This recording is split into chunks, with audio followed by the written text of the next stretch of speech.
Do bosses like Michael Scott actually exist? And if you work, Ed for one, what's your craziest story?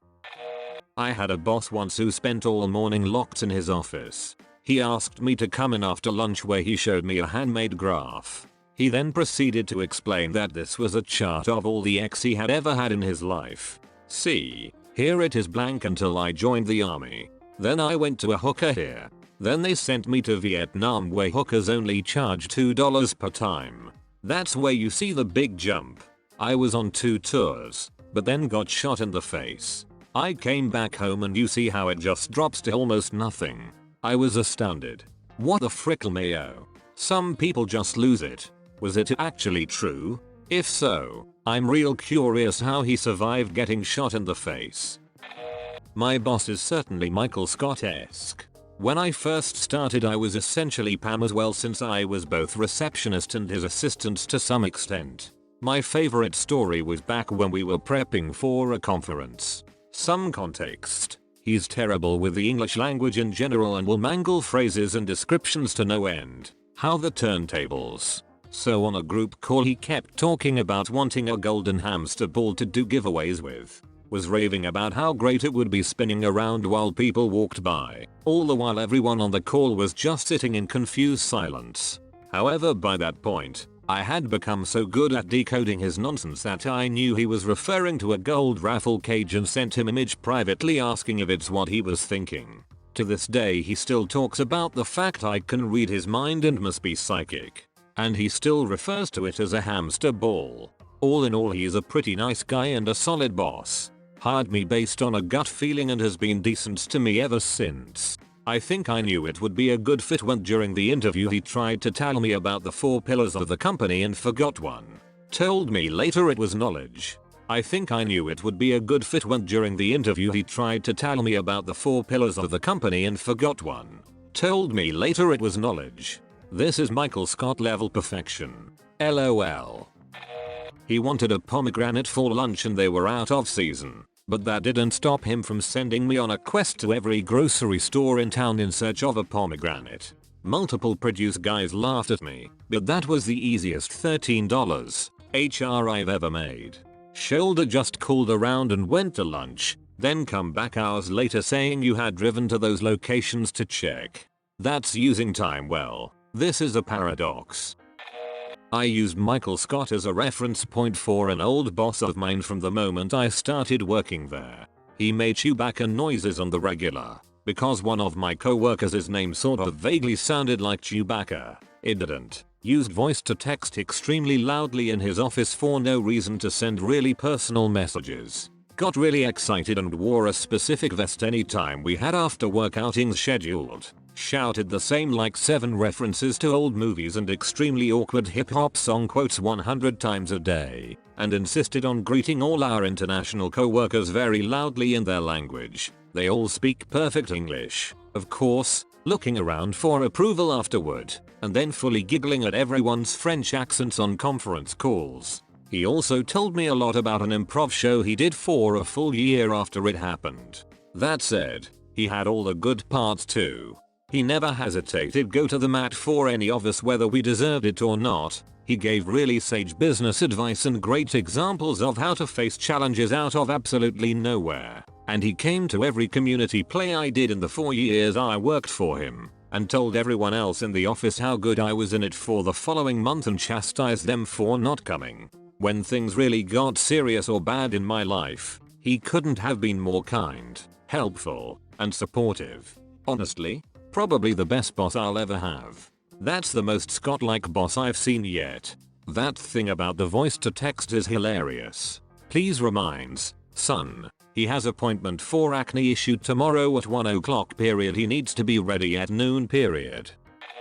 I had a boss that used to watch me through a gap in the glass partition between our desks. She wanted to see if I was paying attention during meetings. One day, I put a large folder to cover the gap and she freaked.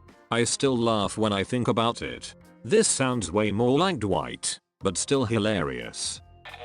Never have worked for one myself, but my dad told me a story about his boss who was giving out awards to everyone in honor of how long they've worked there, and he would give speeches for each person. A woman employee received her award and he gave a speech about the story of how she came to work there. And he said, "At first I didn't want to hire her because she was so hot. My dad's not working there anymore, but I love that story because I will never not picture Michael Scott giving Pam a Dundee and saying that about her. I condone. No. I encourage every one of the girls to show more cleavage. Like Pam. What is that you're wearing, Pam? You look like a nun. Stanley, how about that hot picture you have by your desk? Centerfold in the Catholic schoolgirl's outfit? I mean, it is hot, it is sexy, and it turns him on. And I will admit, the best part of my morning is staring at it. But what? Are we gonna just take it away?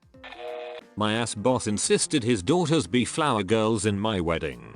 I declined. At the reception, he told me I was spending too much time talking to one person, and I need to work the room more. Was he referring to your new spouse? Yeah man, OP was being such an a-ole. Like who the frick spends time with their spouse on their weddings? You're the a-hole op. He held a meeting with our whole team less one person to discuss said person being gay. We all knew for well over a year, and never made a deal of it. So yes, they are out there and that is why the show is so funny to me. I can relate. Did he try to kiss him? No. The guy was on vacation so our staff meeting was strategically moved when he was out of office. You mean he was on a gaycation? That was pretty good. Kevin looks at camera and smiles with very squinty eyes. I literally had a boss who would stop us in the middle of our work and hold company-wide meetings talking about 9/11 truther conspiracies and chemtrails. Mind you, we were furniture making company. He would get so caught up in his conspiracy theories that he forgot to order wood to make furniture 1 month. Was his initials DH? Chicago? I had one and these are just a few quick stories. He asked me how much I weighed during my interview. One time he was considering selling the company to a Japanese company and while walking them around the building he was heard saying, "We really bombed the hell out of you." Huh. He got on the intercom and interrupted everyone by yelling for someone to bring him the football team's schedule. I have video of him telling a really cringy joke during a sales meeting. You could see at least one person covering their face in embarrassment. One time he told me to call his assistant and have her bring him a bag of coffee and his 5 pounds dumbbell. He had a secret facelift. He was mysteriously gone for 3 weeks and came back with a beard. I ended up with a box of pictures from the 70s with an exotic dancer giving him a lap dance. In the conference room. Same furniture. One time I watched his business partner go down the potluck line, tasting everything with the same fork. At the end of the line, he stuck his used fork into the cake. I haven't eaten at a work buffet since. Honestly, these are just the ones I immediately remember. It was 5 years of this. I'm going to make a wild guess and say that the Japanese sales deal didn't go through. It did not. He ended up selling domestically and I think I remember that company saying they'd never structure a deal like that again. He gave them hell. The second one is it basically killed me. They did not, in fact, buy the company. Oh god, what I would do for a video of that encounter. I worked for a woman as her personal assistant, cat sitter.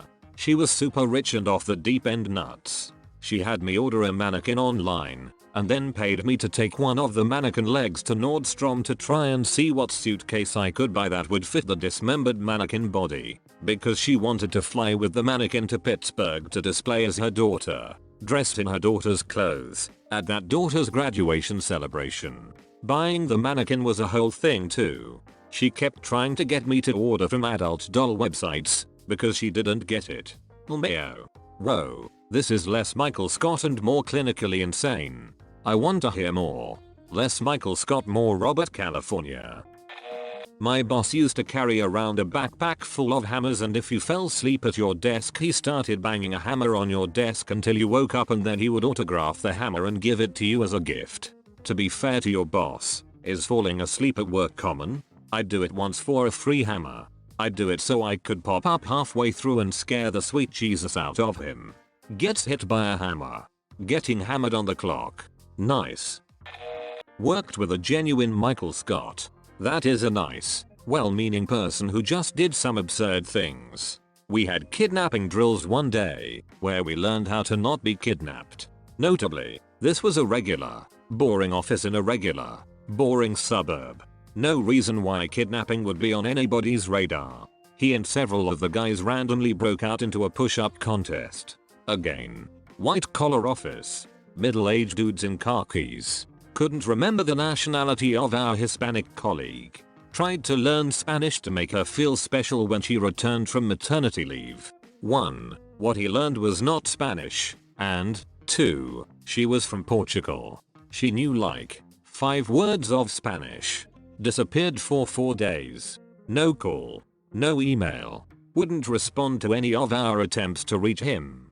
Finally, someone drove out to his house to make sure he was alive. He'd just forgotten to tell us he was taking the week off, and then lost his phone in a lake.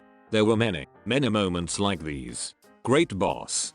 Genuinely cared about everyone in the company. Occasional moments of brilliance, where he really got things done. But oh my god, so many moments of ridiculousness. Kidnapping drills. Did he tell you to not ever to go to a second location? No. We learned to hold on to our desks and scream fire. Great plan if an unarmed kidnapper comes into our suburban office while we're at our desks. Probably not going to work so well if there isn't a desk to hang on to. Or if he's armed. Or if we're alone. But if that unarmed kidnapper comes in during the middle of the workday, we should all be set.